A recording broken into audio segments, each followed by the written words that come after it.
জয় Bangla brigade ও তৃণমূলের প্রতিটি সম্প্রতি জয় বাংলা ব্রিগেড নামের একটি অনলাইন প্ল্যাটফর্মের ভার্চুয়াল মিটিংয়ে শেখ হাসিনা সহ অন্যরা সরকার উৎখাতের ষড়যন্ত্র করেন। একটি গৃহযুদ্ধের মাধ্যমে পলাতক শেখ হাসিনাকে পুনরায় প্রধানমন্ত্রীর ক্ষমতা বুঝিয়ে দেওয়া এবং তার নিশ্চিতকরণের জন্য শেষ নিঃশ্বাস পর্যন্ত যুদ্ধ করে যাবেন বলে অনেকেই প্রত্যয় ব্যক্ত করেন। মোট 577 জন অংশগ্রহণকারী দেশ বিদেশের বিভিন্ন স্থান থেকে ওই জুম মিটিংয়ে অংশ নেন। এরপরই অন্তর্বর্তী সরকারকে উৎখাতের ষড়যন্ত্রের অভিযোগে ক্ষমতাচ্যুত প্রধানমন্ত্রী শেখ হাসিনার বিরুদ্ধে রাষ্ট্রদ্রোহের মামলা করেছে পুলিশের অপরাধ তদন্ত বিভাগ সিআইডি।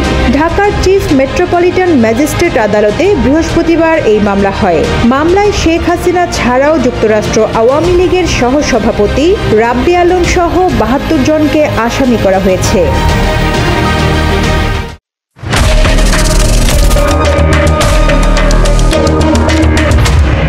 ঢাকার মহানগর দায়রা জজ আদালতের প্রধান পাবলিক প্রসিকিউটর ওমর ফারুক ফারুকী মামলা হওয়ার বিষয়টি নিশ্চিত করেছেন। তিনি বলেন, অন্তর্বর্তী সরকারকে উৎখাতের ষড়যন্ত্র করেছেন ক্ষমতাচ্যুত শেখ হাসিনা। জয় বাংলা ব্রিগেড নামের একটি অনলাইন প্ল্যাটফর্মের ভার্চুয়াল মিটিংয়ে শেখ হাসিনা অন্যদের বিরুদ্ধে সরকার উৎখাতের ষড়যন্ত্র করেন।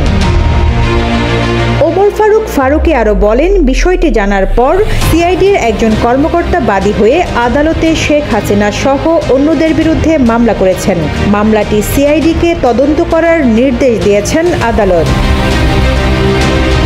এদিকে বৃহস্পতিবার এক সংবাদ বিজ্ঞপ্তিতে সিআইডি বলেছে, গত বছরের 19 ডিসেম্বর অনলাইন মিটিংয়ে জয় বাংলা ব্রিগেড গঠন করে শেখ হাসিনাকে ফের প্রধানমন্ত্রীর ক্ষমতা বুঝিয়ে দেওয়ার প্রত্যয় ব্যক্ত করেন আসামিরা। ওই মিটিংয়ে 577 জন অংশ নেন।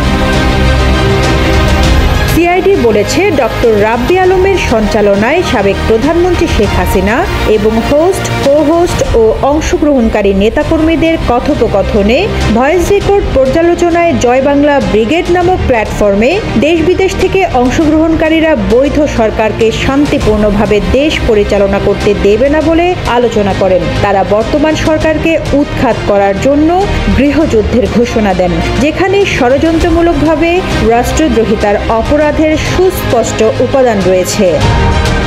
রিজওয়ানা রিন্তি, ইত্তেফাক।